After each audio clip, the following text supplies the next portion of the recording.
vimos el choque séptico, el choque anafiláctico, el choque neurogénico, vimos el choque hipovolémico, ya vimos cómo es lo que, o sea, qué es lo que genera o cómo se producen los estados de choque. Esto es muy importante, chavos, porque no vamos a darle el tratamiento de igual manera a todos los estados de choque. Tenemos que tratar la causa inicial o la causa desencadenante para que podamos dar un adecuado manejo. Entonces, por eso es importante identificarlo. A un paciente con choque cardiogénico no lo voy a corresponder. Si no es necesario, no hay por qué. Entonces, recuerden que tenemos el choque cardiogénico, hipovolémico, séptico, neurogénico y anafiláctico. Entonces, vamos a ver si es cierto que entendieron. Es un pequeño examen. ¿Va? Ok, tengo una lesión intrínseca del miocardio. Tiene un impacto. El paciente puede ser que tenga arritmias ventriculares, compresión extrínseca por un pulmón cardíaco o obstrucción de flujo de sangre. Esto me va a generar la falla de la bomba cardíaca, que me va a generar una falla en el gasto cardíaco y una reducción de la perfusión tisular sanguínea eficaz. ¿Cómo se llama el estado de choque? Cardiogénico. ¿Sale? Ahora, tengo aquí una hemorragia o pérdida de volumen intravascular que pudo haber sido generado por quemaduras graves, por ejemplo. Esto me genera pérdida del volumen del plasma o de sangre que me va a ocasionar una disminución del volumen intravascular eficaz, que va a originar un bajo gasto cardíaco y, por supuesto, una reducción de la perfusión tisular. Y me va a generar un estado de choque. ¿De qué tipo? Hipovolémico. Ahora, en este caso, mi paciente tiene una reacción o una respuesta sistémica ante infecciones bacterianas, virales, linfóticas, etc. Lo que me va a generar la activación celular, la lesión endotelial, lesiones inducidas por leucocitosis, coagulación intravascular diseminada, activación de las cascadas de citoquina. ¿Qué es todo el proceso inflamatorio, por ejemplo, que les ponía yo en el esquema? ¿Se acuerdan que venían los polimorfonucleares, generaban ahí interleucinas inflamatorias, estimulan que lleguen más polimorfonucleares, más factores de la coagulación, que producen una lesión más general, más exacerbada? Entonces, eso nos va a generar una vasodilatación que nos va a generar un estancamiento periférico de la sangre, por lo tanto reducción del volumen de sangre circulante eficaz y una reducción a nivel de la perfusión tisular, que me va a llevar a un estado de choque. ¿Qué tipo de choque es? Séptico. ¿Sale? Y ahora tengo dos casos. Uno en el cual tengo la pérdida del tono vascular por una lesión ocasionada a nivel medular o por un accidente anestésico que nos va a generar estancamiento de la sangre a nivel periférico. O también tengo un caso en el cual tengo una vasodilatación sistémica por aumento de la permeabilidad vascular que va a ser general y que vaya a ser inducida por IgE.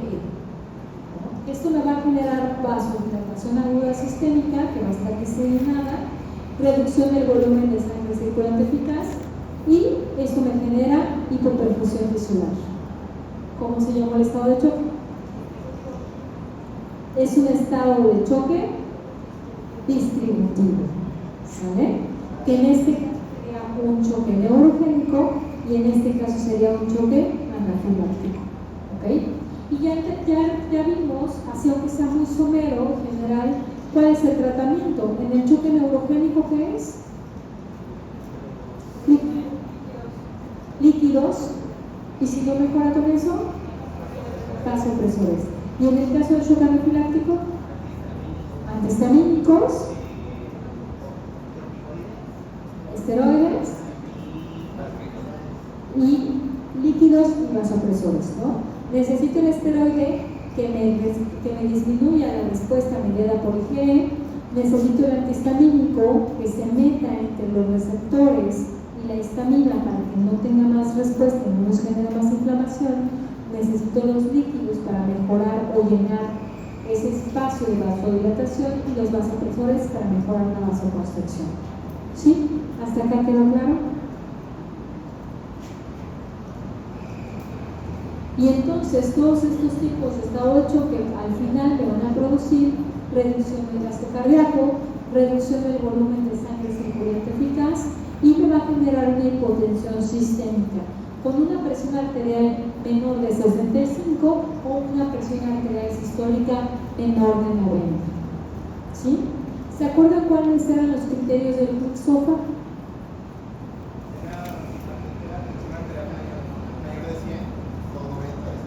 Menor de 90, presión arterial sistólica menor de 90. ¿Qué más? Deterioro neurológico con un Glasgow menor de 13. ¿Qué más?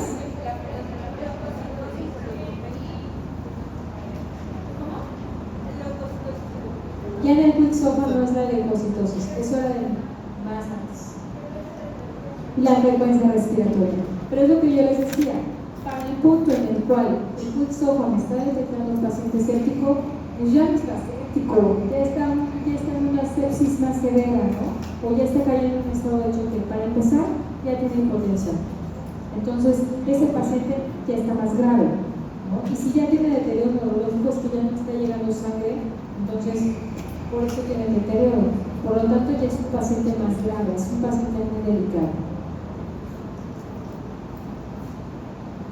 Y entonces, si yo tengo una reducción del gasto cardíaco que me genera la hipotensión, pues tengo de los tipos de choque que me generan esa reducción de gasto cardíaco, tengo el choque cardiogénico y el choque hipovolémico. Y cuando yo tengo reducción del volumen de sangre circulante eficaz, tengo el choque séptico, neurogénico o anafiláctico. ¿Sí? ¿Por qué es importante esto? Porque hay que aprender a identificar cuál es la causa de la hipotensión, cuál es la causa del estado de choque y tratar la causa desencadenante. En el caso de la anafilaxia, la respuesta alérgica. En el caso del proceso infeccioso, pues la infección. En el caso del choque cardiogénico, pues a lo mejor lo que necesitamos con este paciente es estimular la contracción a nivel muscular. Por ejemplo, iniciar con inotrópicos, iniciar con medicamentos que estimulen una mayor contracción, que sean cronotrópicos y inotrópicos positivos, ¿sale? Y a lo mejor ahí sí vamos a reducir el volumen circulante que tenemos para que el corazón no falle. Porque aquí el problema no es el volumen circulante, sino es el corazón.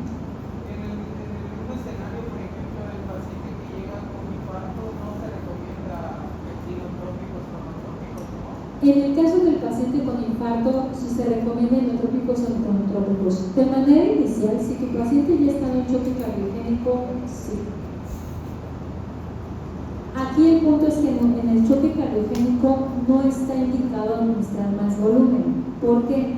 A diferencia de todos los otros tipos de choques, si le administramos volumen, aumentamos más trabajo hacia el corazón. Entonces vamos a terminar generando una mayor insuficiencia cardíaca. Así que de primera instancia iniciamos con un inotrópico, algo que nos ayude a mejorar la contracción a nivel muscular, ¿sabe? Y también vamos a pedir, aquí no estaría conveniente vasoconstrictores periféricos, porque si aumentamos la vasoconstricción periférica, aumenta el retorno venoso, entonces eso va a generarle más sobrecarga al corazón. ¿Qué es lo indicado? Sí necesitamos vasopresores, pero necesitamos de preferencia inotrópicos y cronotrópicos positivos, ¿sabe? Que nos ayuden a mejorar la contractilidad cardíaca. Y dentro de los vasopresores tenemos uno de esos. Entonces, ¿qué vamos a hacer con el tratamiento? Lo primero que necesitamos en cualquiera de los casos, es aumentar el gasto cardíaco y la tensión arterial con la combinación de fluidos. En el caso, por ejemplo, que necesitemos una mayor contractilidad, pues vamos a iniciar con inotrópicos, ¿sale? Esto nos va a ayudar también, si nosotros incrementamos las resistencias vasculares, con los vasopresores nos van a ayudar a mejorar el volumen circulante, exceptuando en la falla cardíaca, porque si yo tengo un choque cardiogénico, aumento el volumen y genero mayor sobrecarga por así que de por sí no está funcionando bien, a menos que sea un choque cardiogénico de tipo extrínseco. ¿Cuál es el choque cardiogénico extrínseco? El que está generando opresión o compresión del corazón, que no es propiamente una lesión propia del corazón, que no es disfunción valvular, que no es un infarto agudo, que el corazón está bien, pero que hay algo que lo está apretando. Ese es el choque obstructivo o el choque cardiogénico extrínseco, ¿sale? Entonces, si es ese caso, sí podemos aumentar las resistencias vasculares para que trate de tener un mejor retorno venoso. Pero si no es así, si el problema es el corazón o un choque intrínseco, entonces hay no. ¿Sale? Entonces, generalmente en todos los casos lo que vamos a hacer es restaurar el volumen intravascular. ¿Sale? En el caso del choque cardiogénico, aquí lo que tenemos que hacer es lo contrario. Cuando tenemos un choque cardiogénico de tipo intrínseco, lo que hay que hacer es reducir el volumen para que el mismo corazón logre manejar ese volumen y no nos genere disfunción miocárdica. Entonces lo que vamos a hacer es, vamos a iniciar con medicamentos que nos ayudan a disminuir la poscarga, por ejemplo, diuréticos, ¿sale? Administramos diuréticos, podemos administrar medicamentos que son vasodilatadores coronarios para que llegue un poco más el flujo coronario, se irrigue mejor ese corazón y que esto le esté ayudando a que el oxígeno llegue mejor, ¿sale? Entonces, tenemos que ayudar con esto. Ahora, también hay que tomar en cuenta que si iniciamos con los diuréticos que nos vayan a disminuir la poscarga, también se puede utilizar más. Entonces, lo que tú me preguntabas hace rato, ¿le metemos inotrópicos a este paciente? Bueno, cuando ya estamos en el choque cardiogénico, iniciamos con medicamentos que nos ayuden a mejorar la contracción. Si mejoramos el volumen, disminuimos el volumen, parte del volumen intravascular, y sí podemos meter vasopresores para que nos ayuden a mejorar el retorno venoso ya con menos líquido, para que no haya una hipoperfusión como tal, ¿sale? Entonces, es el tratamiento, por ejemplo, del infarto o de la falla cardíaca. ¿Ok? ¿Dudas? ¿No? Entonces, si yo tengo un corazón que ya está súper lleno y repleto, como en el caso de la insuficiencia cardíaca, ¿le meto más líquido? Les voy a dar a ustedes muchos libros y los van a cargar. Van a cargar todos los libros. Les doy 20 libros. ¿Creen que pueden cargarlos? Puede ser que sí. Pero, ¿qué pasa si yo les aumento más volumen de libros? Si les meto más libros, va a llegar un punto en donde no los van a poder agarrar y se les van a caer. En el infarto es algo muy parecido, o en el choque cardiogénico intrínseco es algo muy parecido. El corazón trata de bombear, pero ya no tiene fuerza por alguna situación, o porque se infartó, porque tiene falla cardíaca, etc.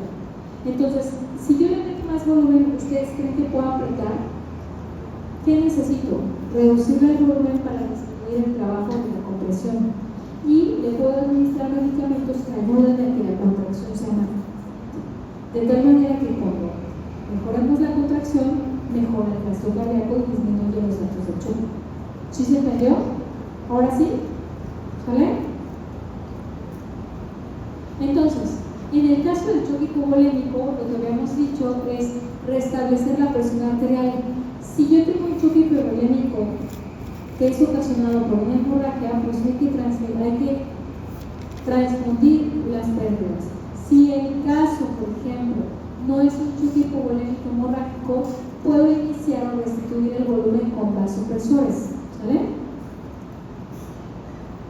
Y en el caso del choque de tipo obstructivo, por ejemplo, en el choque cardiogénico, lo que les decía, choque cardiogénico de tipo extrínseco, es decir, el corazón está bien.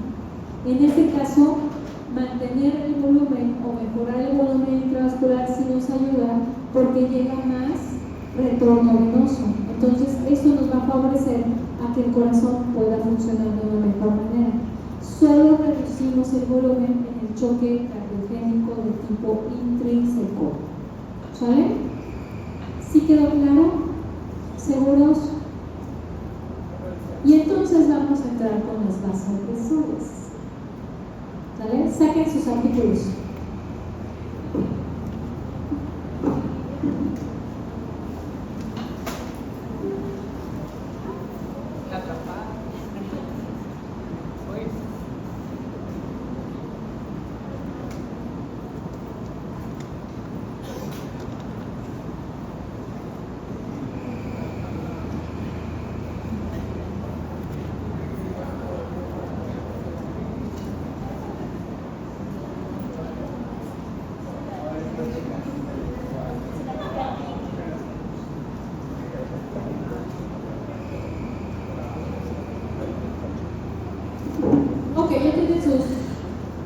¿Ya tienen ahí sus artículos?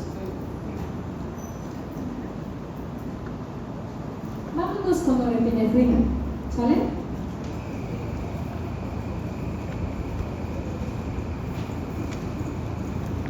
Ustedes van a dar la clase, se lo dije, ¿verdad? Ok, vamos a ver. Les pedí que me subrayaran en sus artículos, ¿cierto? Ok, norepinefrina, sáquenlo. Busquen norepinefrina. ¿No trae su artículo abajo?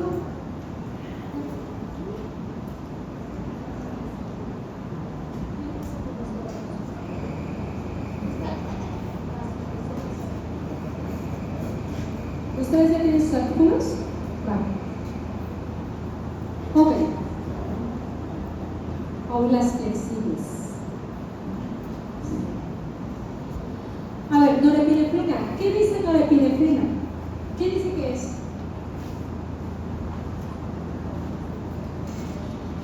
¿Ya lo tienes?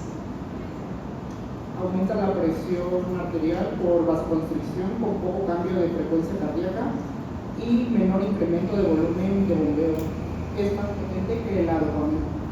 Ok, vamos a ver, busquen ahí en sus artículos a nivel de qué receptor actúa. Alfa-adrenérgicos, a nivel de los receptores alfa-adrenérgicos y tiene poca acción con los receptores beta-adrenérgicos. La norepinefrina es un vasopresor que actúa a nivel de los alfa-1 adrenérgicos y beta-1. Principalmente es a nivel de los alfa-1. ¿Qué hacen los alfa-1? Lo que van a hacer es una vasoconstricción a nivel periférica, ¿sale? Y los beta-1 que hacen ayuda a una mejor contracción cardíaca. Es un cronotrópico positivo, pero como bien ustedes lo dijeron, este medicamento tiene una menor capacidad a nivel cronotrópico, ¿sale? O sea, sí aumenta un poco la frecuencia, pero no tanto, a diferencia de otros vasopresores. Entonces, ¿cuál es la principal función de adrenalina? De norepinefrina, perdón. Vasoconstricción periférica. ¿Ok? Entonces, a ver, en el contexto de nuestros estados de choque, ¿en dónde utilizarían ustedes norepinefrina? En un distributivo. Choque séptico, sí. Choque distributivo, sí. Choque hipovolémico. Porque lo que vamos a hacer es vasoconstricir la región periférica para que la circulación del flujo sanguíneo se distribuya hacia los órganos centrales. ¿Sí? ¿Sí, chavos? Entonces, si yo ya le aumenté el volumen a mi paciente y no me...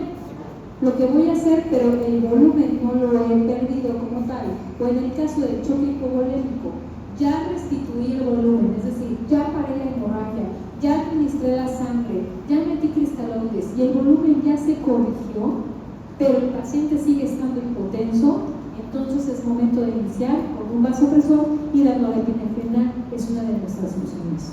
¿Sí? Ahora, ¿cuál es la dosis de la norepinefrina? ¿Cuánto? De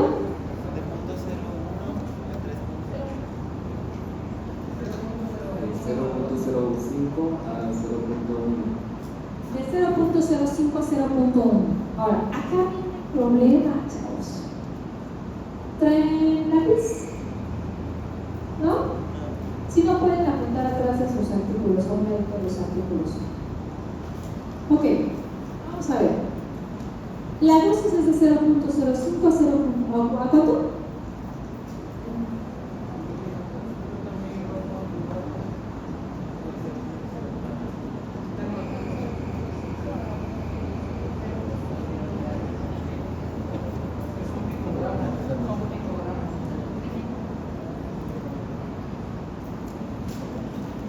¿Sale? ¿Cuánto?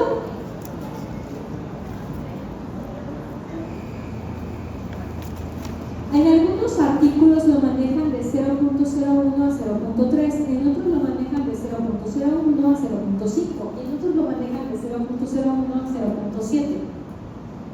Mientras que no pasemos esa dosis, no más el 0.7, estamos bien. Ahora, el problema, sí, por eso les pido que traigan sus artículos, porque van a decir, es que la doctora dijo no sé qué, pero así van a ver cómo efectivamente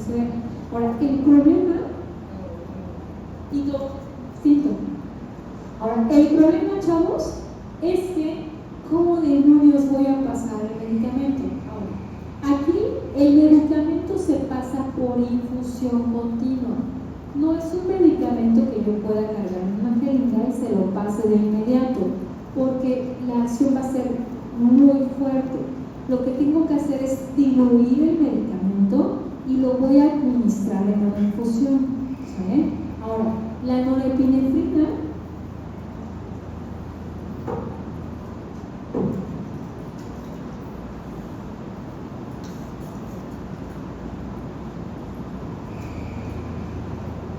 miren, yo aquí tengo también mi cuadrito. La norepinefrina viene en una ámpula, acá se los voy a poner. Viene en una ámpula de 4 miligramos, ¿sale? Viene 4 miligramos en una ámpula de 2 mililitros, ¿sí?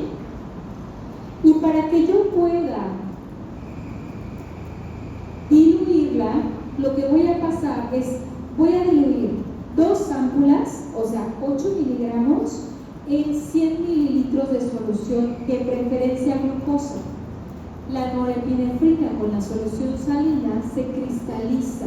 Entonces, las primeras horas le vamos a estar pasando medicamento, pero las últimas horas le vamos a estar pasando agua. ¿Sale? Por eso de lo ideal es que se diluya la norepinefrina en glucosa, ¿sale? Entonces, ¿cómo le vamos a hacer para pasarlo? Voy a diluir 2 ámpulas, 8 miligramos,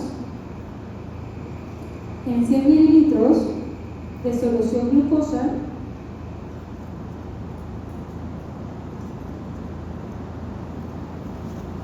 al 5% o al 10%, como ustedes lo quieran, dependiendo de qué tan hipoglucémico esté su paciente.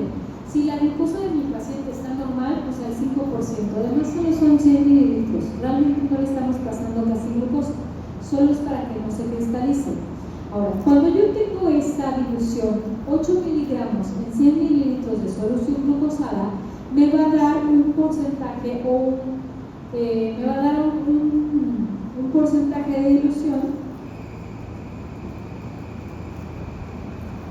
que va a ser igual a 1.33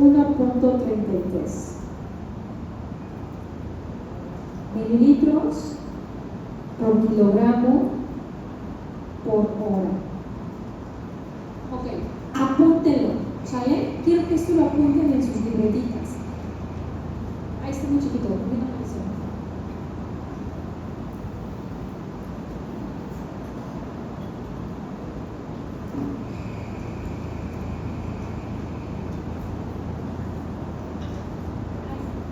Ahí está, ¿sale? Aquellos que no trajeron su artículo, igual, por favor apunten, ¿sale? Y necesito que se pongan a estudiar esto porque está un poco complicado. Entonces, cuando yo diluyo 2 ámpulas en 100 mililitros de solución glucosada, me va a dar un porcentaje de dilución de 1.33.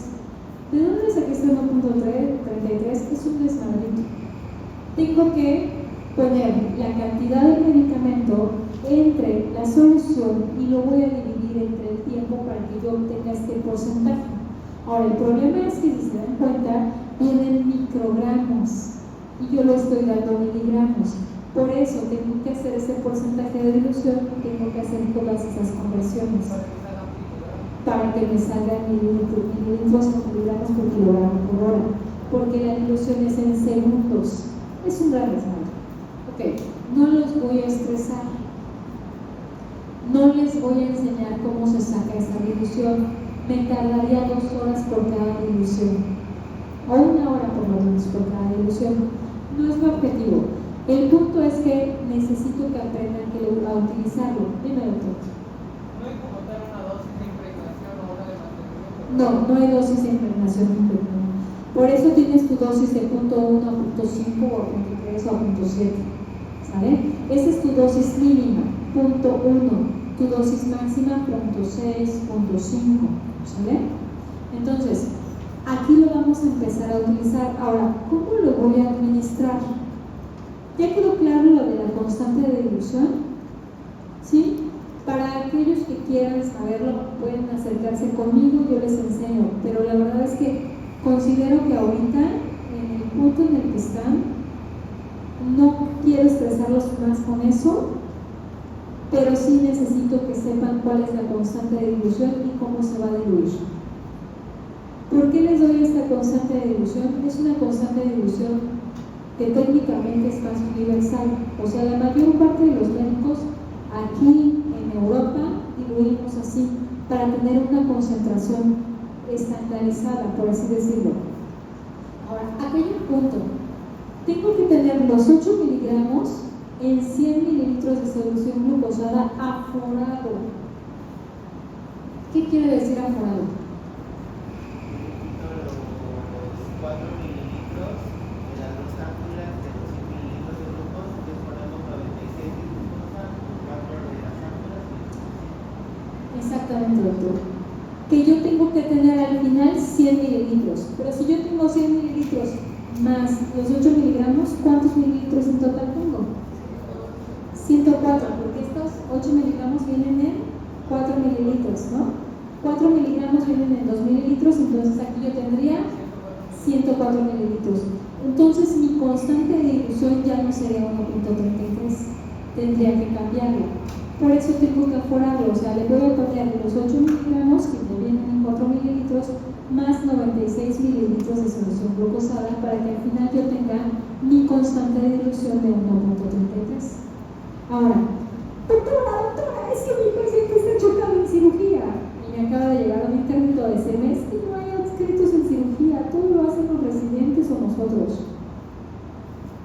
Entonces, cuando se les choque un paciente en cirugía o en traumatología y ustedes identifiquen, no, tiene presión menor de 65, tiene ahí un foco infeccioso y el paciente está mal, está hipotensando, ya le pasamos líquidos y no responde, necesito ponerle vasopresor, ¿no? Y si es un choque ocasionado por un choque séptico, el medicamento de elección para el choque séptico es norepinefrina, de acuerdo a Survival Sepsis, ¿sale?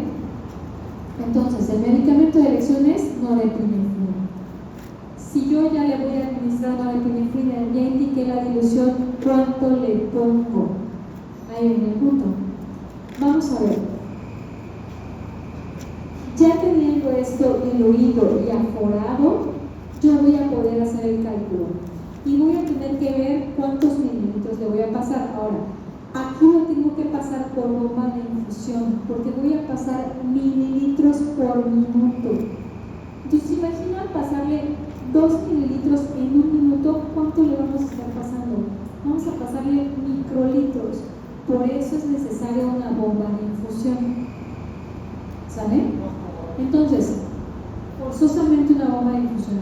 Entonces, para que yo sepa cuánto le voy a pasar, vamos a hacer el cálculo. Saquen sus calculadores.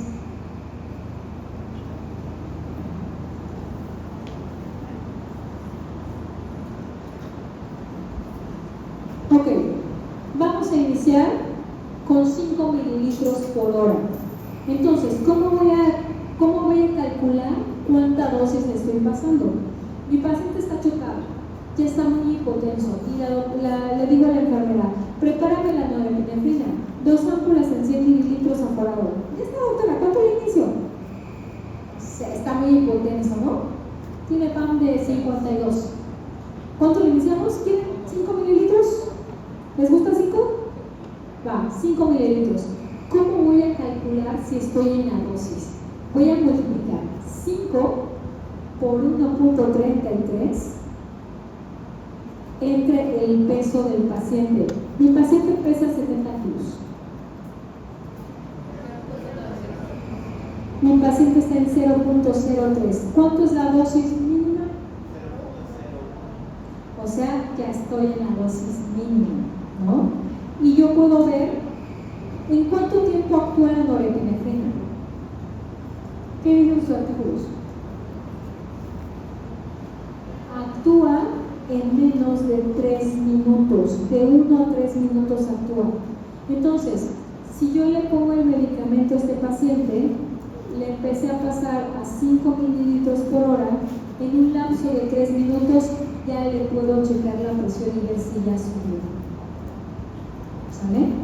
Si mi paciente ya está con presión de más de 65, ahí lo dejo, con 5 mililitros por hora.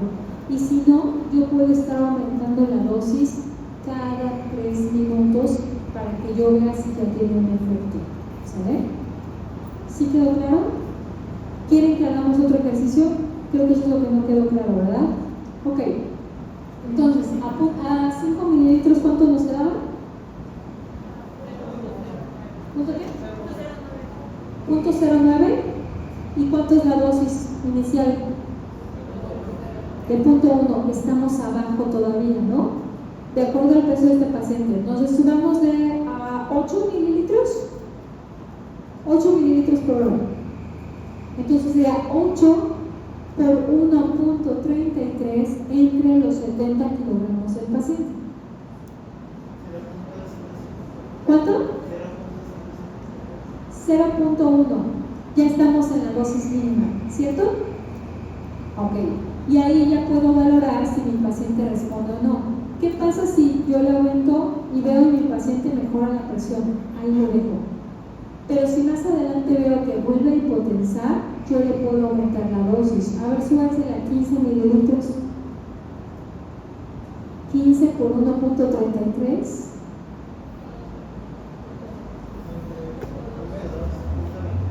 ¿Cuánto?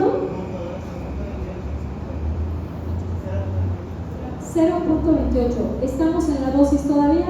Sí. A ver, súbanlo a 25.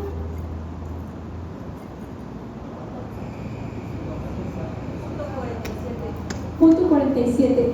Estamos en el tope del punto 5, ¿no? ¿A cuánto lo habíamos subido? 25, ¿verdad? A ver, súbelo a 30.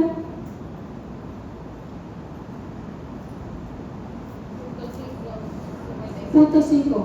Ahí lo dejamos, ¿no? Habíamos dicho que algunos dicen punto 3, otros punto 5, otros punto 7. Para cuestiones del examen lo vamos a manejar hasta punto 5, ¿sale? Entonces, este paciente, la dosis mínima la alcanzamos con 8 mililitros, ¿verdad? O con 7. Y la dosis máxima la alcanzamos con 30 mililitros. ¿Qué quiero decir esto? Que ya si le administro más de 30 mililitros por hora, el paciente ya no me va a responder y le va a generar daño, ya va a ser tóxico. Entonces, si mi paciente con 30 mililitros por hora no respondió, pues es que ya está en un choque refractario. ¿Sale? Ya no nos va a responder. ¿Sí se entendió? Entonces, me sirve esta constante de dilución para poder valorar en qué dosis tengo a mi paciente y para ver si puedo administrarle más dosis o no. ¿Ok? Es importante. Ustedes pueden iniciar la dosis como quieran y estar vigilando. Solo recuerden que cada 3 minutos pueden ustedes valorar otra vez la TA y pueden aumentar el medicamento. Y si mi paciente es hipertenso, yo puedo bajar el medicamento. Entonces, si ya le puse 30 mililitros y de repente lo veo que está en 140 o 90, ya es hipertenso, para la siguiente, por ejemplo, puedo bajarle 1 mililitro y así me voy. ¿Cuándo me doy cuenta que mi paciente ya está mejorando? Cuando el paciente con los vasopresores ya no le estoy subiendo el vasopresor y mi paciente ya se empieza a hipertensar. Si el paciente ya se empieza a hipertensar, quiere decir que ya empieza a responder. Entonces voy a ir bajando los vasopresores poco a poco.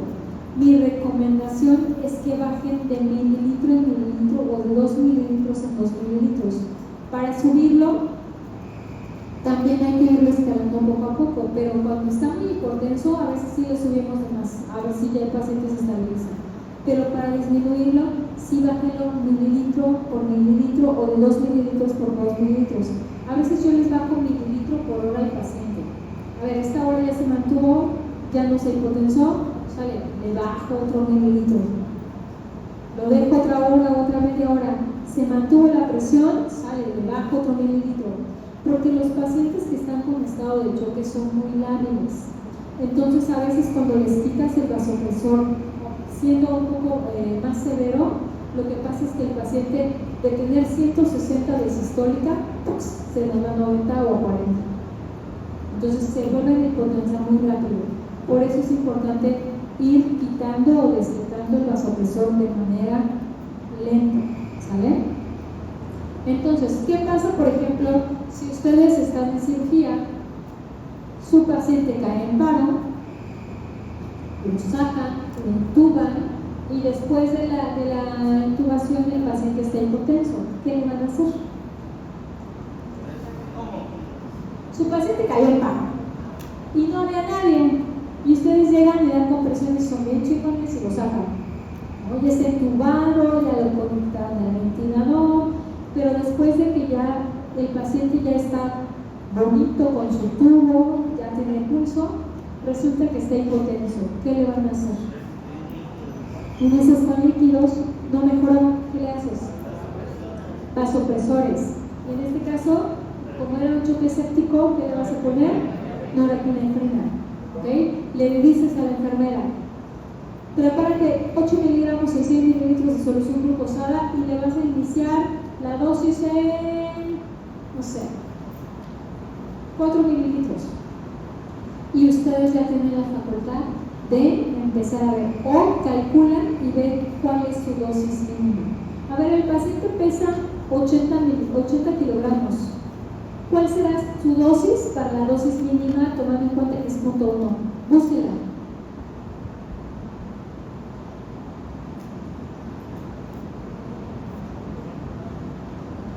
Quien la encuentre primero le doy 0.1. ¿9?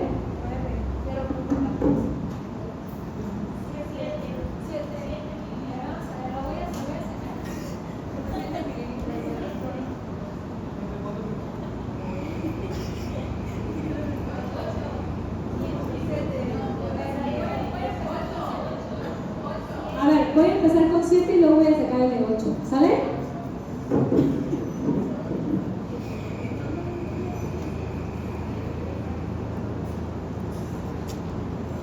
Queda en 0.1. A ver, voy a ver 8.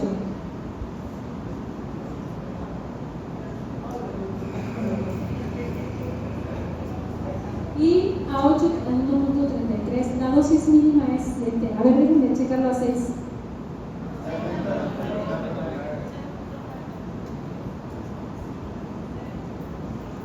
.099. Entonces es 7. ¿Quién dijo 7?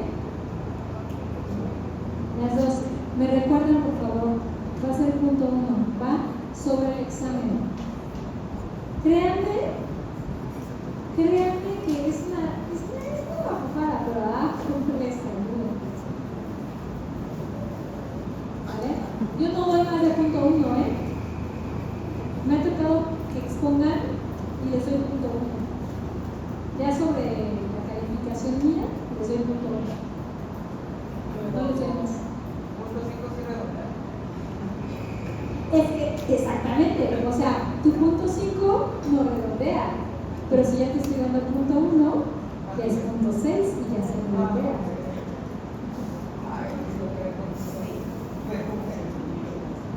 Así que pónganse listos. Es la primera vez en 8 años que doy décimas terminantes. ¿Ok? ¿Hasta acá dudas? ¿Se entendió, mis hijos? ¿Ya pueden mantener vivo a un pobre hombre en cirugía? ¿Sí? ¿Ya? ¿No? ¿Todavía no? ¿Cómo te llamas? Ahí. Sí, acá no sabe. ¿Cómo te llamas? ¿Cómo?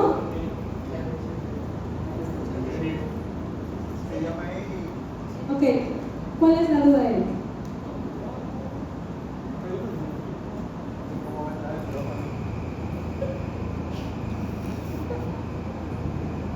¿No? ¿No te crees capaz todavía?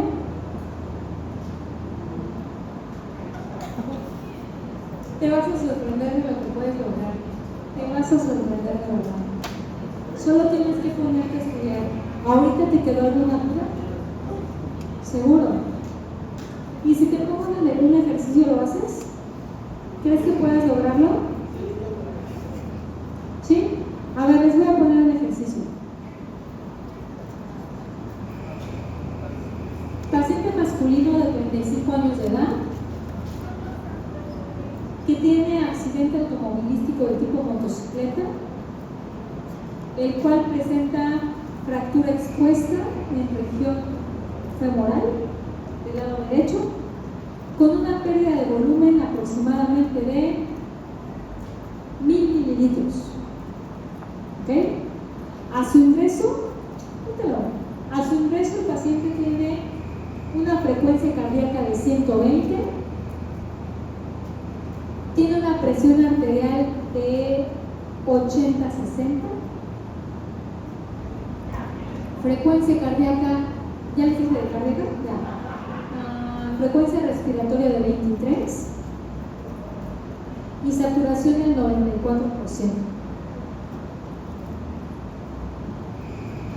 Ok, ¿cuál es el diagnóstico? A ver, ¿es choque hipovolémico? Grado 2. ¿Cuánto tenemos de presión arterial media? 66. Está limítrofe, ¿no? Ok, el paciente llega al hospital. ¿Sí? ¿Sí han visto por qué choque hipovolémico 2? Ok, por la pérdida de volumen, ¿no? Y la frecuencia cardíaca y todo lo demás. Está en el límite entre el 2 y el 3. Ok, a ver, el paciente estando en el hospital presenta mayor, le hacen una, estabilizan la extremidad y tiene mayor pérdida de volumen, ¿no? Y ahorita el paciente tiene 70-30 de PA. ¿Cuánto tiene de presión arterial media? 43. El paciente ya tiene más deterioro neurológico y se inicia, ya se cohibió la hemorragia, pero ¿con qué vamos a iniciar? Con líquidos, ¿ok? No tengo sangre en este momento tan rápido, inicio con líquidos. ¿A cuánto le van a iniciar los líquidos? 15 a 20 es lo general, o sea, son los requerimientos basales. Pero este paciente necesitamos un poquito más, le podemos manejar entre 20 a 30. ¿Quieren 30 mililitros? Va. Este paciente pesa 80 kilogramos. ¿Cuánto le toca de líquidos? ¿Cuánto? 2.400 en 24 horas. Entonces lo voy a dividir, ¿qué quieren? ¿En 8 o en 12? Divídalo entre 2. Le voy a pasar 1000 mililitros para 12 horas. ¿Sale? ¿Ok? El paciente continúa con estado de hipotensión y ya tiene una uresis de 200 mililitros en 7 horas. A ver, sáquenme su uresis. ¿Cuánto pesa? 280 kilos. 200. ¿Cuánto? 0.3. ¿Cómo está? Está oligúrico. ¿Ok? Ya se repuso el volumen. Le pasamos una carga de 1000 mililitros porque los cardiópatas nos renal. Mejora su uresis y quedamos en punto 4. Pero el paciente sigue hipotenso. ¿Qué le vas a hacer? Vasopresores. ¿Qué vasopresor podemos utilizar? Norepinefrina, ahorita que hemos visto, ¿no? Norepinefrina. Entonces, pesando 80 kilos, ¿a cuánto le vas a iniciar para su dosis mínima? 7. ¿Sale? Porque ya lo calculamos. A ver, calcula él. 7 por 1.33 entre 80 kilos.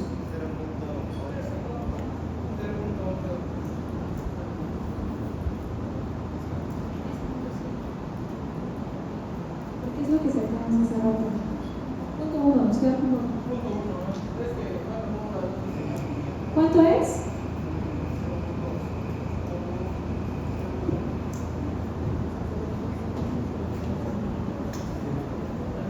¿Cuánto es? ¿Cuánto es la dosis mínima de la norepinefrina? Punto 1. Ya estas son sus mínimas. Ahora, le inicias con los líquidos así, a punto 1, ¿sale? Ya le inician con los líquidos así. Pero si el paciente en 3 minutos sigue estando hipotenso, puedo aumentarle la dosis. ¿A cuánto te gustaría que le subamos? Si ya estamos en 7 mililitros y no jala. A a 9. Calcúlamelo a 9. Calcúlamelo a 9. 9 por 1.33 entre 80. Sigue siendo 0.1. Ahí el paciente ya empieza a subir, ya tiene una PAM de 60. Todavía le falta. Algo mejor, pero todavía le falta. Súbele más, ¿a cuánto? A 11. 11 por 1.33 entre 60. Punto 18. ¿No? O sea, ahí tu paciente ya tiene PAM de 68. Ahí lo dejas. ¿Para qué me sirve que yo esté haciendo tantos cálculos?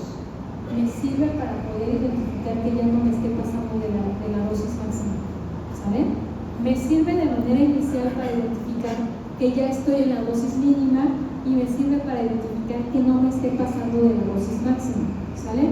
Solo para eso.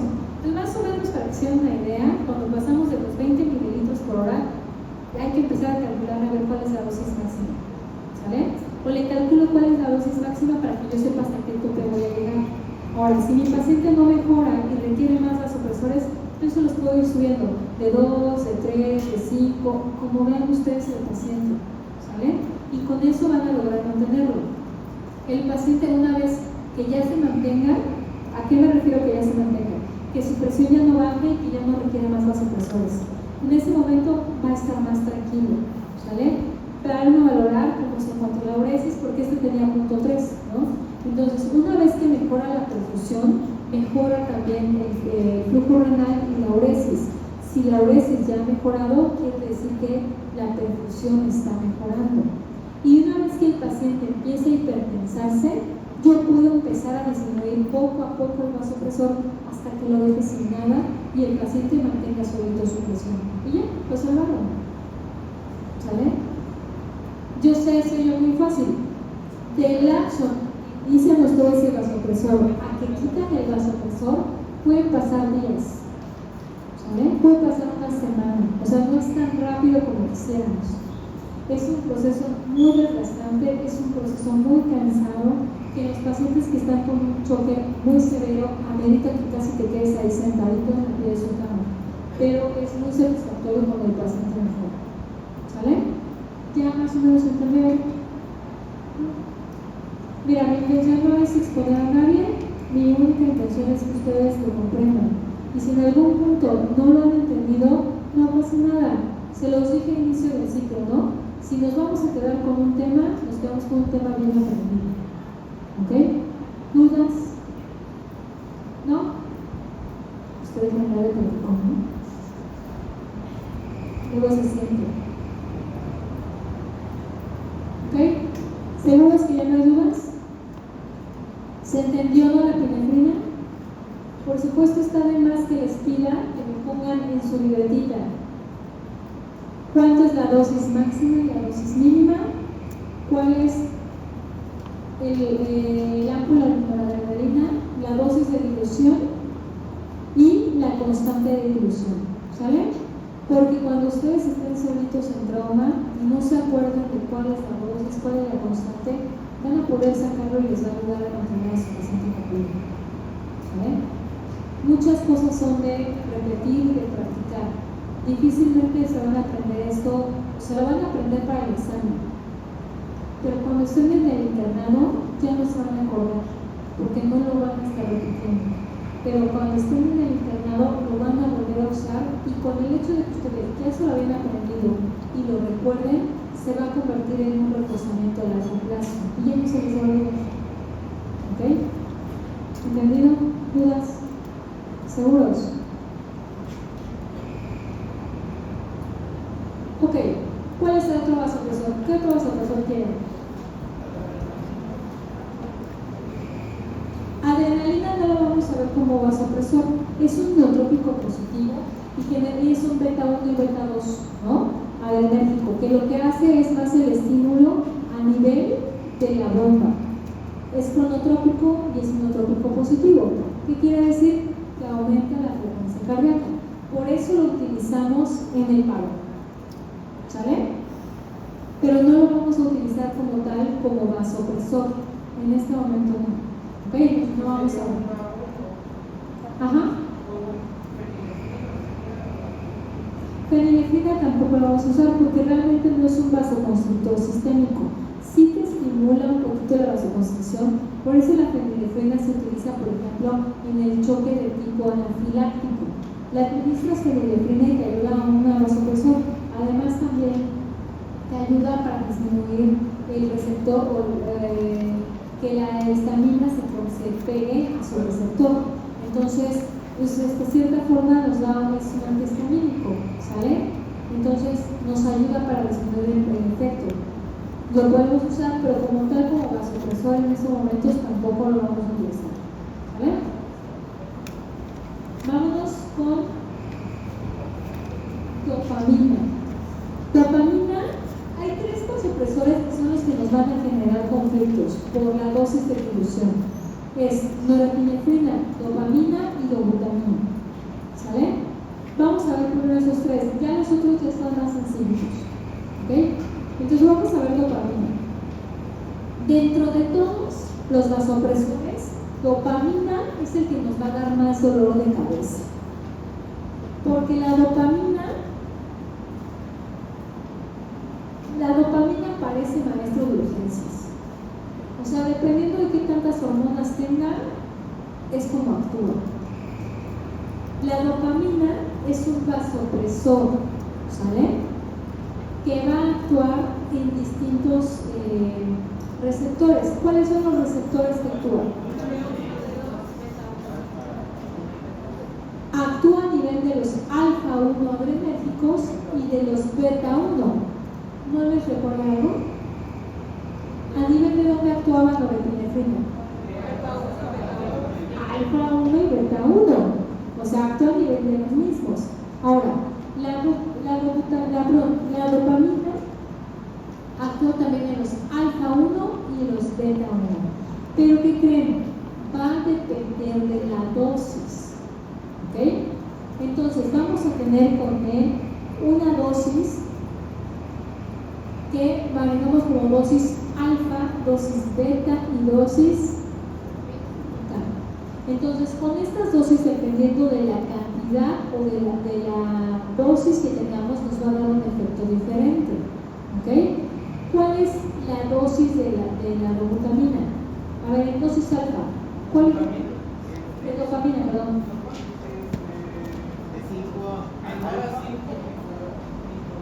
Menor a 5 microgramos. ¿Tenemos un efecto?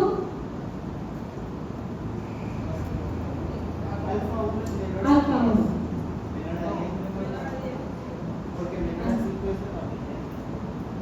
Así es. Menor a 1 es un efecto dopa. ¿Y qué hace el efecto dopa? Exacto. A ver, estamos hablando de un vasoconstrictor, pero en este caso estoy diciendo que les vasodilata. ¿Sale? Cuando tenemos menos de 5 miligramos por decilitro, lo que va a pasar es que va a generar una vasodilatación, pero principalmente a nivel coronaria y sistémica. Es una dosis muy pequeñita, ¿sale? Y nos va a ayudar a vasodilatar. Ahora, cuando yo aumento mi dosis y pongo más de 10, ¿a qué nos va? Nos da un efecto alfa, que en el efecto alfa 1 es, ahora sí, nos va a generar vasoconstricción periférica. Ok, la dopamina, chavos, es un precursor de la norepinefrina. Cuando se administra y pasa por el hígado, que se metaboliza, los metabolitos finales de la dopamina es norepinefrina. Por eso, cuando ya tenemos en dosis altas, nos da el efecto alfa 1 de la norepi, porque vamos a tener norepi, ¿vale? Entonces, si no tenemos norepinefrina y es el medicamento que tengo que utilizar porque es el de elección, puedo utilizar dopamina, ¿sale? Ahora, si mi paciente está con una o necesito un vasodilatador, principalmente a nivel coronario periférico, ¿qué puedo utilizar? Dopa en dosis bajas, ¿sale? Entonces, tengan mucho cuidado porque si no tienen norepinefrina y empiezan a usar dopamina en dosis bajas, nos va a generar el efecto contrario que queremos, nos va a generar un vasodilatación, ¿sale? Entonces, así es, cuando tenemos una dosis menor de 5 nos va a generar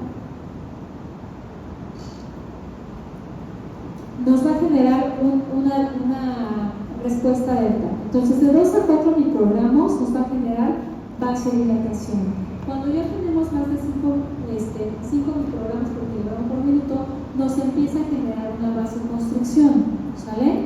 Y vamos a tener ya un efecto alfa, ¿ok? Ahora, ¿cuánto es? El ámpula viene en 250 miligramos en 20 mililitros. Así viene el ampulito.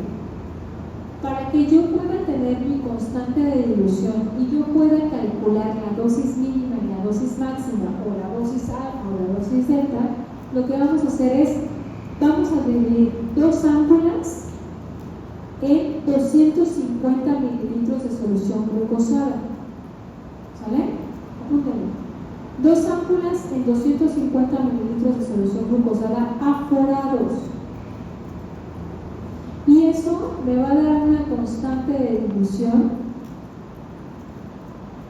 de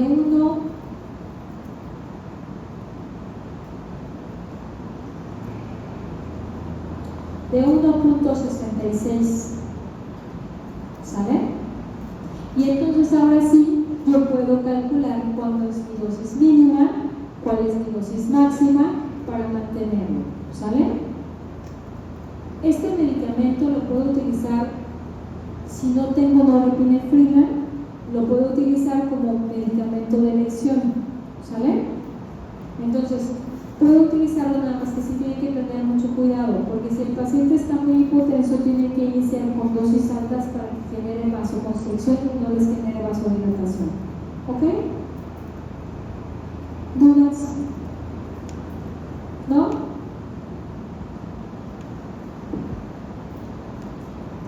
Ya sé, está un poquito complicado. ¿Quieren hacer un ejercicio? Va. A ver, tenemos a un paciente que está con un pie diabético, ¿sale? Y ya tiene una presión arterial media de 62. Está con tendencia a hipotensión, pero es un paciente renal. Ya no le podemos meter más líquidos porque no se realiza, ¿ok? Necesitamos mejorar la presión. Pero no tenemos norepinefrina, tenemos dopamina. A ver, mi paciente pesa 75 kilos. ¿Cuánto es la dosis a la que quiero llegar? 5. A ver, calcúlenlo, a ver a cuánto llego para 5.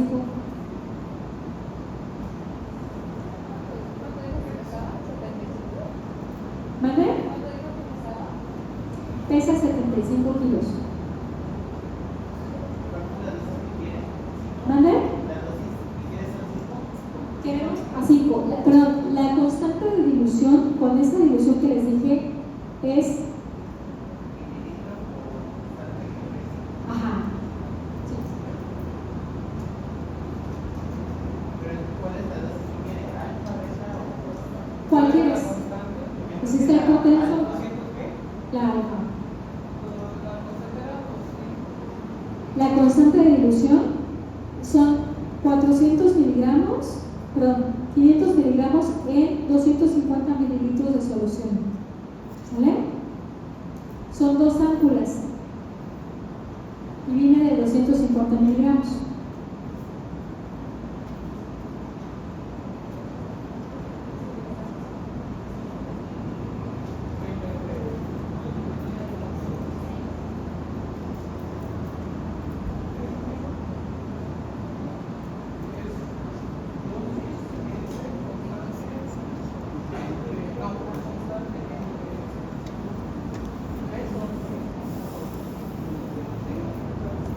La constante de dilución, les dije 1.6, ¿verdad?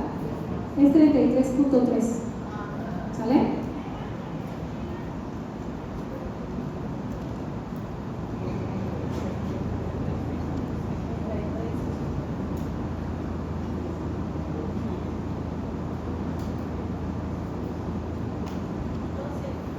¿Cuánto queda? No sé qué. A 12 mililitros se queda 0.5. Perfecto. ¿Sí? ¿A los demás les salió? ¿Ok? Entonces, ¿cómo?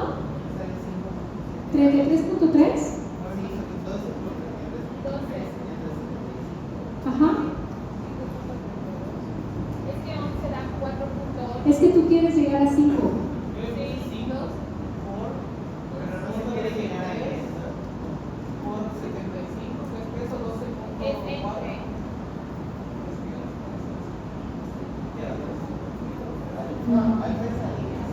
A ver, calcúlelo. Pongan atención, vamos a hacerlo. Es 12, dijiste 12 mililitros, ¿no? 12 mililitros por 33.3 entre 75. ¿Cuánto te da? Ahí estás en la dosis. ¿Sale? ¿Ah? No, Arriba de 5 te empieza a dar una dosis alta de 5 a 10. ¿Sale? ¿Sí? ¿Sí se entendió o no? ¿No? Sí, pero es que, por ejemplo, en el artículo que yo tengo dice que solo da efecto alfa arriba de 10 y que por debajo de 10 la beta 1. La dosis, por ejemplo, a partir de 2 a 4 miligramos te da la dosis delta. Ajá. Más de 5 te empieza a dar dosis alfa. Y es hasta 10. ¿Sale? Entonces, tú puedes iniciar con esa dosis y valorar. Si tu paciente mejora la presión, lo puedes mantener ahí y si no, lo puedes ir subiendo. ¿Sale? Pero ya con 5 no te va a generar vasodilatación, que eso es lo que tú quieres. ¿No? Que empiece a mejorar la frecuencia y que ya no te genere más vasodilatación. ¿Ok? ¿Sí? ¿Quedó claro? ¿Dudas? Dime. ¿Por qué a 12? Porque es cuando ya te da la dosis de 0.5. Ajá, que acuérdate que más de 0.5 ya te va a dar una dosis alfa. Ajá, y lo que quieres, si tu paciente está hipotenso, ¿qué quieres? ¿Una dosis delta o una dosis alfa? Alfa. Por eso, si tú lo calculas en menos de 12, te va a dar menos de 0.5. Y entonces ahí te va a dar una vasodilatación, que es lo que queremos. Lo puedes tener más de 12, sí, por supuesto. ¿Sale? ¿Ok? Pero puedes empezar con 12 y de ahí vas escalando el medicamento hasta que llegues a la presión que tú deseas, ¿sí? Y a la dosis máxima. ¿Ok? Que en este caso, ¿cuál es la dosis máxima? ¿Sale? ¿Ok? ¿Dudas? ¿Sí? La verdad es que eso es así como de poquito a poquito, le vas aumentando poquito. Y es cuestión de que tú vayas viendo. Los pacientes no siempre llegan a la dosis máxima. Mientras que no lo tengas en las dosis mínimas, porque ahí te va a generar vasodilatación. Y también la cuestión es que cada paciente responde de manera distinta. Entonces, con nosotros los vasopresores empiezan en dosis bajas y después vayan subiendo. ¿Sale? ¿Dudas hasta acá? ¿No?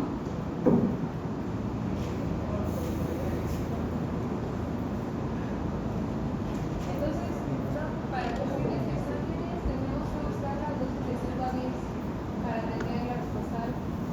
Sí, para el efecto alfa es más de 5. De 5 a 10.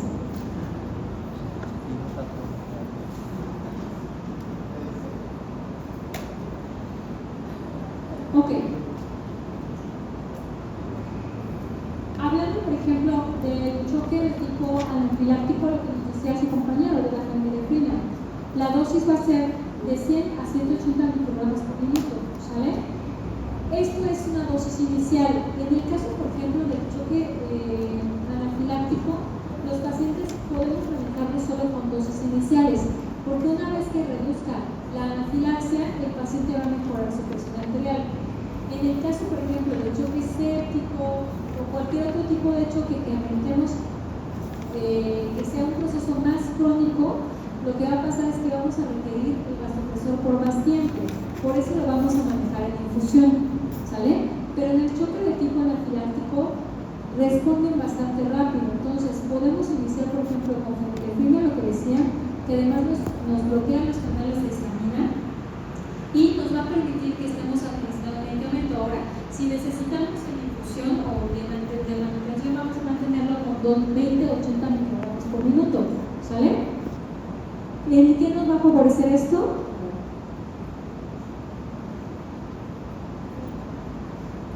Ahora, el punto es que esto nos va a generar taquicardia. Entonces, si yo tengo un paciente que está con una anafilaxia, yo sé que además tiene una frecuencia cardíaca que está muy aumentada, o que mi paciente tiene algún tipo de cardiopatía, tengan mucho cuidado porque nos puede generar una mayor falla cardíaca, ¿sale? Nos lo manejo como una droga alternativa al choque séptico. Yo no lo recomendaría, yo preferiría, antes que la fenilefrina, preferiría iniciar con dopamina, por ejemplo, ¿sale? O incluso con vasopresina. La fenilefrina casi no la utilizamos para los estados de choque séptico, a menos que sea solamente choque anafiláctico, ¿sale?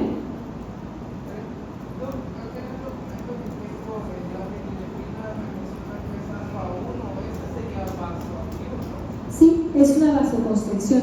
Acuérdate que cuando inicias con fenilefrina, por ejemplo, te genera una vasoconstricción periférica, pero es básicamente periférica, ¿okay? Y además estimula la frecuencia cardíaca, así que no están recomendando en ese caso, porque lo que hace la norepinefrina es una vasoconstricción predominantemente periférica, pero genera una vasoconstricción generalizada. Por eso ayuda a mejorar el flujo redistribuyendo, ¿sale? En el caso de la fenilefrina es principalmente periférica nada más, ¿sale? Y por el efecto de la taquicardia que nos genera, no hay tanto como beneficio. En lugar de manejar con fenilefrina en los pacientes que se encuentran con un choque séptico, es preferible que utilices dopamina o vasopresina, ¿sale?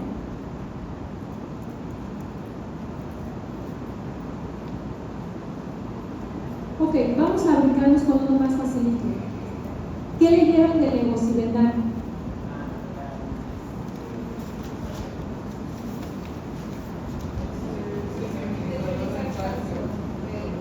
Es un estabilizador de calcio. ¿Y qué hace? Aumenta la contractibilidad. ¿A nivel de dónde? Músculo cardíaco. Entonces, levosimendan a nivel de dónde actúa. Alfa 1. No. Ah, No, beta 1. actúa a nivel de los canales de calcio, a nivel del corazón. Entonces, este medicamento, ¿en dónde lo utilizaríamos? ¿En qué tipo de choque? En el choque cardiogénico. Ahora, me voy a adelantar un poquito. La dobutamina también es un inotrópico y es un cronotrópico positivo que actúa principalmente en el corazón. Es un predominante beta 1 y beta 2, ¿sale? Por eso también se utiliza. El problema es que como es un beta 1, genera taquicardia y esto ocasiona que haya un mayor consumo de oxígeno. Si tengo un corazón que ya está afectado y que casi no le llega oxígeno porque se está infartando y le meto dobutamina, ¿qué le va a pasar a ese pobre corazón? Va a terminar isquemiándose más rápido. Entonces, levosimendan es uno de los fármacos que nos van a servir como vasoconstrictor para la falla cardíaca en ese tipo de casos. Ahora, hay un problema. ¿Qué hace el levosimendan? A nivel periférico, ¿qué hace? Vasodilata. Entonces, si ya tengo un paciente que está con estado de choque, ¿qué le va a pasar a mi paciente cuando le administro levosimendan? Se va a chocar más, ¿no? Va a hipotensarse más. Por lo tanto, si yo voy a empezar con levosimendan, lo que les recomiendo es que inicien con un vasopresor, por ejemplo, con norepinefrina en dosis bajas, para evitar que se nos hipotense más el paciente, y ahora sí administramos el levosimendan para que nos ayude a la frecuencia cardíaca, ¿vale? La ventaja es que el levosimendan no utiliza tanto oxígeno como la dobutamina, ¿ok? ¿Qué dosis tenemos con levosimendan? De 0.05 a 0.2 microgramos por kilogramo de peso. 0.05 a 0.2. Aquí no hay constante de dilución. Ustedes toman el ámpula, la diluyen y lo que van a hacer es una regla de 3 para poder valorar cuánto le van a administrar. ¿Sale? Nada más. ¿Ok? está complicado porque hay que estar haciendo los cálculos, no hay una dosis de división. ¿Vale? ¿Se entendió la voz mental? ¿En dónde actúa? Ok. Ya los veo muy cansados. Bueno, vamos a dejar vasopresores ahorita, ¿sale? Nos quedamos con neumotórax, atención. Vemos neumotórax, atención, y la próxima clase vamos a ver hemotórax y nos aventamos otro vasopresor, ¿les parece? Sí, para que no lo sientan tan pesado, porque sí, la verdad es que sí es pesado.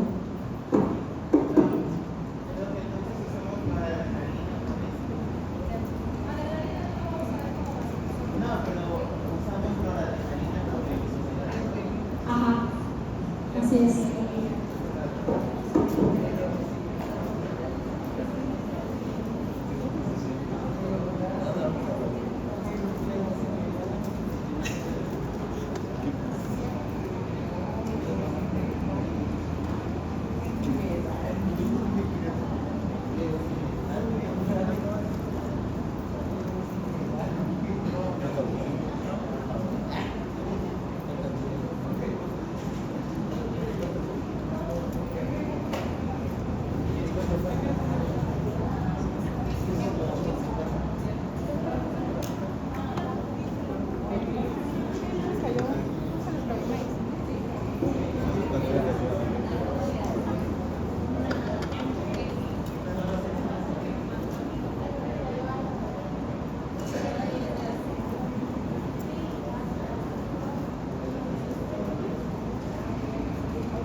Vamos a ver, ¿quedó claro en el neumotórax simple?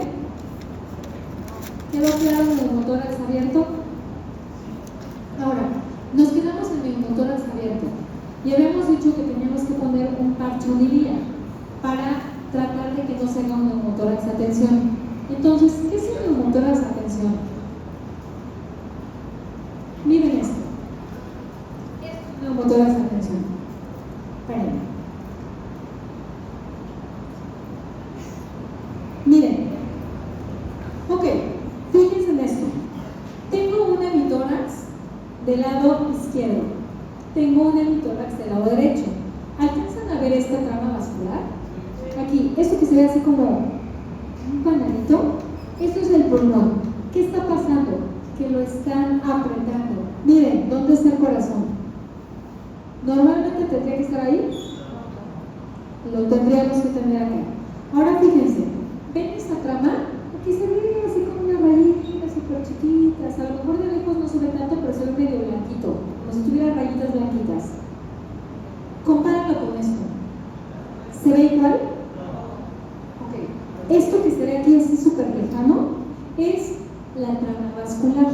¿Se ve? Se ve el pulmón, es el parénquima pulmonar. Aquí se ve negro. Esto es aire. Entonces, este paciente tiene aquí todo esto es neumotórax. Ahora, el problema es que esta cantidad de aire lo que está haciendo es que está aumentando la presión del tórax y me está empujando el tórax. ¿Sí? ¿Ubican el pulmón de este lado? ¿Ven esta ala de mariposa? Ese es el pulmón. Está completamente colapsado. ¿Sale? Y el problema es que tanto aire me está empujando al mediastino y me está empujando el corazón y me está comprimiendo el tórax. Tanta presión está generando que no haya retorno venoso o que sea menos, y nos está generando que este paciente tenga el corazón comprimido. Aquí ya tenemos un choque cardiogénico obstructivo. ¿Saben? Esto es un neumotórax, atención. Ahora, chavos, esto no debería de existir. Esta radiografía es aberrante. ¿Por podemos identificar a mi paciente, me pongo el estetoscopio y ausculto. ¿Creen que aquí se escucha el murmullo vesicular? Y si yo lo percuto, ¿cómo estará? Va a estar hiperresonante, más que timpánico, va a ser un tamborcito. Entonces, si yo lo escucho,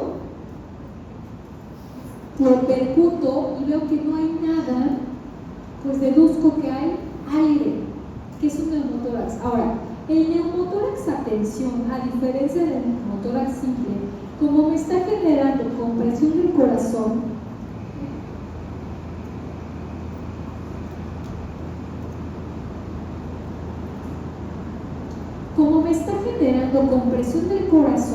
me va a ocasionar una inestabilidad hemodinámica. ¿Por qué? Porque me va a estar generando un choque cardiogénico obstructivo.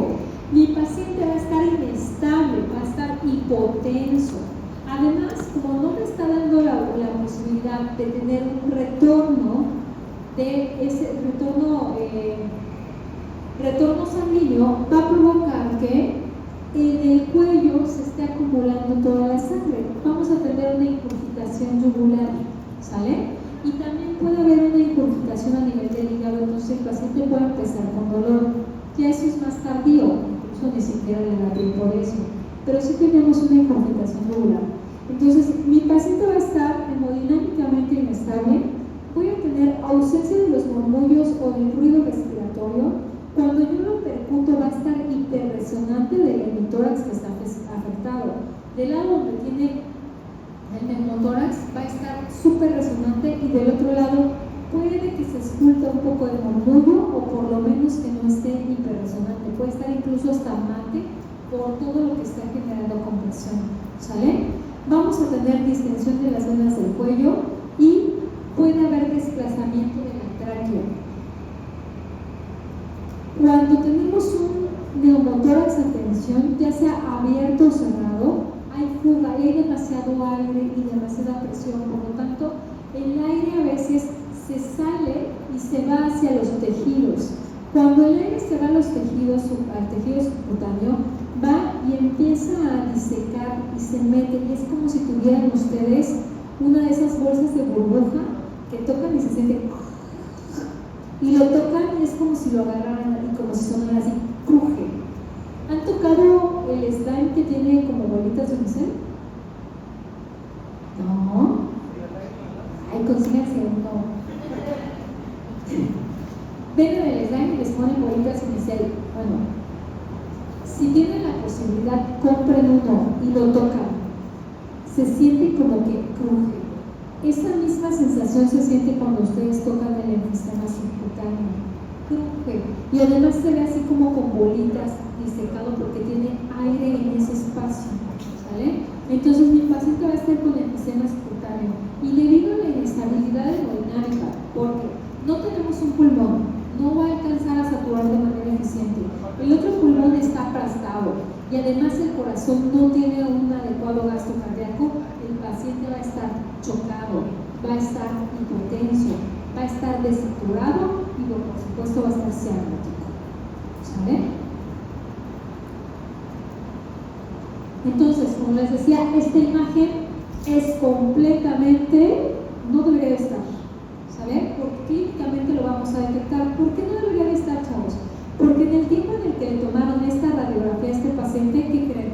Seguramente cayó en paro. O es una radiografía post-mortem.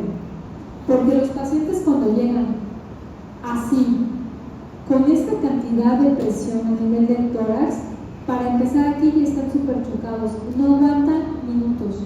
Yo me acuerdo de un paciente que llegó hace muchos años, cuando estaban haciendo las torres esas, las ANCA,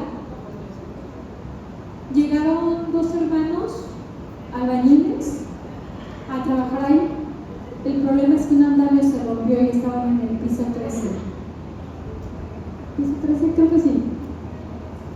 Cayeron del andamio y uno de ellos cayó así como a la alberca de panzazo. Ese señor llegó, chico de 30 y tantos años, llegó así como sapito, toda la piel así rugosa como sapito, como con burbujas, y estaba prácticamente junto el cuello con el tórax por todo el aire que tenía. Entonces llegué y le dije, ¿cómo está? ¿Qué molestia tiene? Y me dice, no puedo respirar. Y cayó parado. Así. ¿Cuánto tiempo tardaron en trasladar a ese paciente? No más de media hora. O sea, el problema es que el aire se está fugando y está generando compresión. Y llega un punto en donde comprime tanto el corazón que genera un choque cardiogénico y parada cardíaca. ¿Qué tenemos que hacer? Por eso les digo, imagínense, tomar esta radiografía en donde miren dónde está la tráquea. ¿Lo alcanzan a ver con el punto? Casi no, ¿verdad? Miren la tráquea hasta dónde está. Está toda desplazada. Ahora el corazón, véanlo hasta dónde está. Cuando normalmente este corazón tendría que estar aquí. Entonces está completamente desplazado y obviamente eso está generando que mi pobre pulmón del otro lado no pueda ventilar. ¿Sale? Así es. Por eso el paciente cae rápido en paro, o por hipoxia o porque no está teniendo un gasto cardíaco. ¿Sale? Entonces, ¿qué tenemos que hacer en este caso? Tenemos que descomprimir. Si el problema es la presión que nos está apretando ese corazón, lo que hay que hacer es descomprimir. Y vamos a cambiar a este neumotórax a tensión en un neumotórax simple. ¿Cómo lo vamos a hacer? Vamos a ver de qué lado está el hiperresonante, de qué lado tiene la incurgitación yugular, y voy a buscar segundo espacio intercostal. A ver, búsquense clavícula, primer espacio, segundo espacio intercostal, línea media clara. Búsquense a cada uno, dejen de estarlo toqueteando. Usted también tiene el segundo espacio intercostal. Déjelo. Lo voy a pasar acá. No dejes que te acose. Pásale acá. O lo pasamos a él. Aquí no te va a molestar, no te preocupes. Segundo espacio intercostal, ¿ya lo ubicaron? Línea media clavicular. Ahí, bueno, asepsia, agarran isodine, antisepsia, salen, agarran un catéter 14 o 16, esos grandotes y gruesos que les dije, para canalizar y pinchan. Sin temor, total, ¿En qué parte, no? Segundo espacio intercostal, línea media clavicular del hemitórax afectado. Funcionan. Y una vez que funcionen, lo que va a pasar es que con eso va a salir el aire. Y entonces la presión disminuye, regresa al mediastino y convierte ese neumotórax en un neumotórax simple. ¿Sale? Y ya nos da tiempo para poder poner un sello pleural para que el paciente no se nos muera en ese momento. Si el paciente está desaturado, no respira bien, el problema es esto. Entonces, al funcionar, mejora. Si ustedes intuban al paciente antes de descomprimir, van a terminar de generar aumento en la presión intratorácica y se va a morir en cuanto lo intuben. ¿Sale? Entonces, ya lo descomprimieron, pueden intubarlo, pero apúrense, porque aunque ya le hayan descomprimido, si lo intubaron y sigue habiendo salida de aire desde ese espacio intrapleural, lo que va a pasar es que va a volver a hacer un motor de esa tensión. Entonces, prácticamente en el momento descomprimen, intuban y ya están poniendo ese hueco pleural. ¿Sale? Y así este paciente puede tener una posibilidad. ¿Ok? A ver, bien.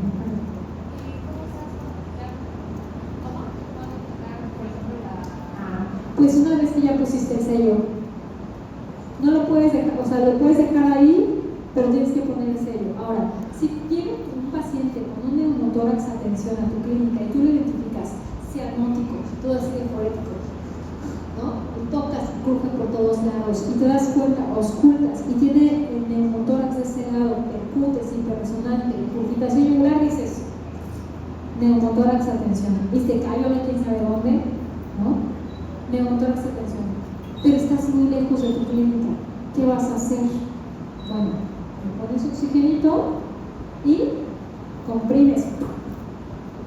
Si el paciente se iba a morir en tu clínica, al comprimirlo te da la posibilidad de que, o al descomprimirlo te da la posibilidad de que mantenga un poco de tiempo. Espérame, te digo que hagas.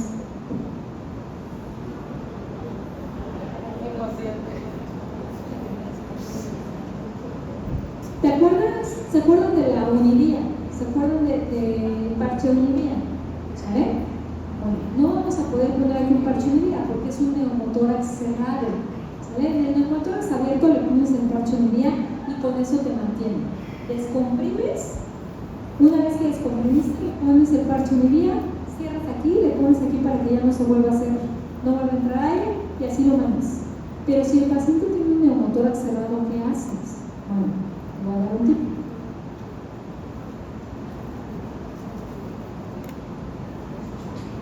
Me da tristeza porque no hay de estos bromas en el hospital. Todos son de esos para pintar el pelo.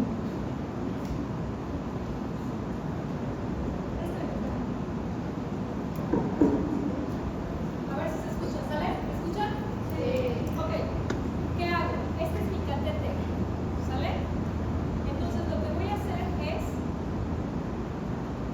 meto mi catéter,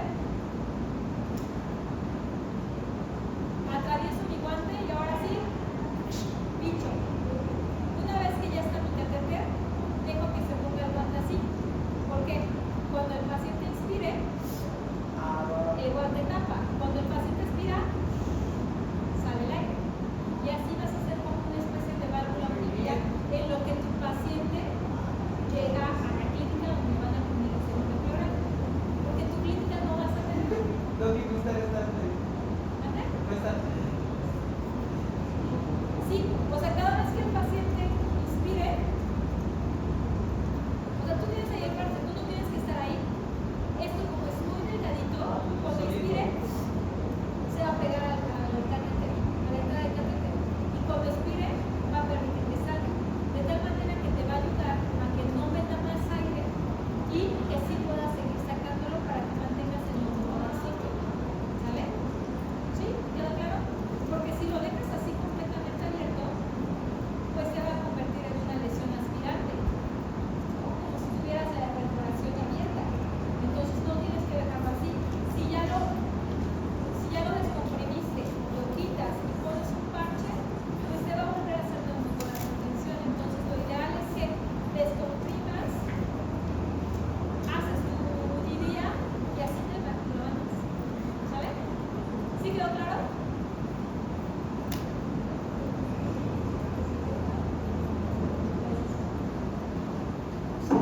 ¿Sí quedó claro? Entonces, eso les va a dar tiempo para treparse una camionetita y llevarse el paciente a un segundo nivel a donde le pongan el sello de programa. ¿Ok? Pues, por ejemplo, en cuestión de la posición del catéter, el segundo espacio intercostal, por ejemplo, si fuera izquierdo, no hay problema en pinchar el corazón, ¿no? Porque está desplazado de todas formas. Segundo espacio intercostal, ¿dónde está tu segundo espacio intercostal? ¿Ahí tienes corazón? Acuérdate, de los vasos sí, porque tú tienes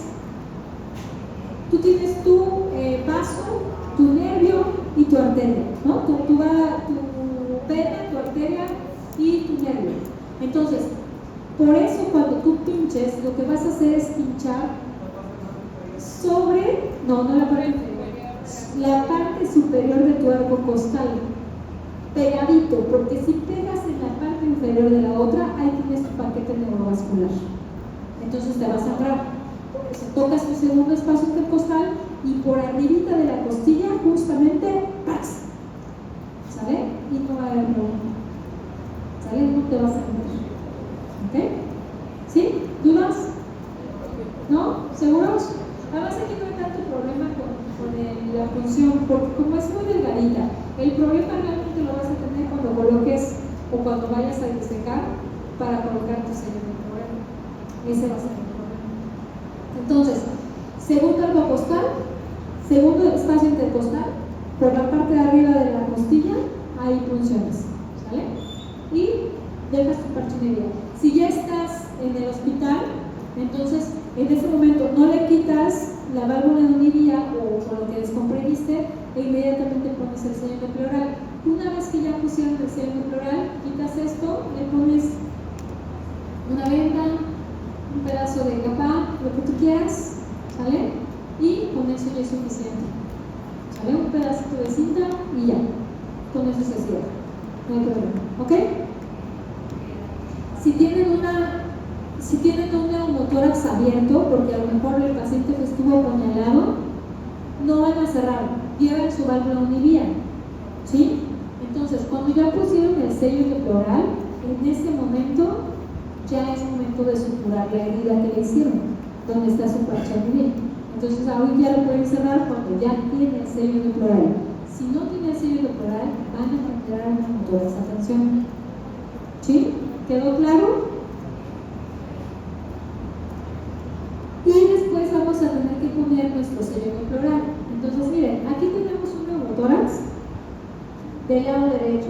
Lo alcanzan a ver, está colapsado parcialmente el pulmón. Vamos a colocar la zona neuropleural a nivel del cuarto quinto espacio intercostal, línea media axilar, o sea, aquí, línea media axilar, cuarto quinto espacio intercostal, y ahí lo que van a hacer es, van a hacer una pequeña incisión de unos 2 centímetros, y con eso lo que van a hacer es, van a meter sus pinzas Kelly y van a empezar a disecar.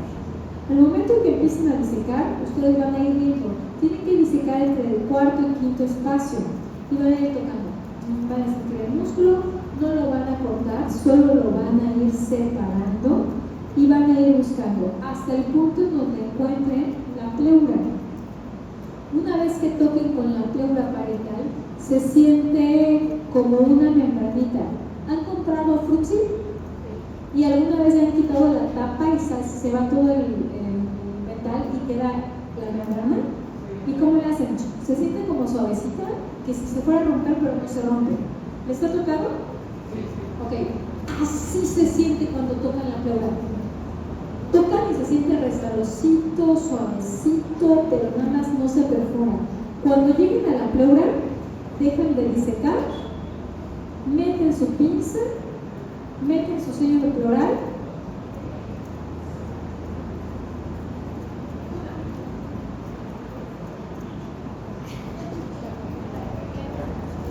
miren, imagínense que este es el sello de pleural.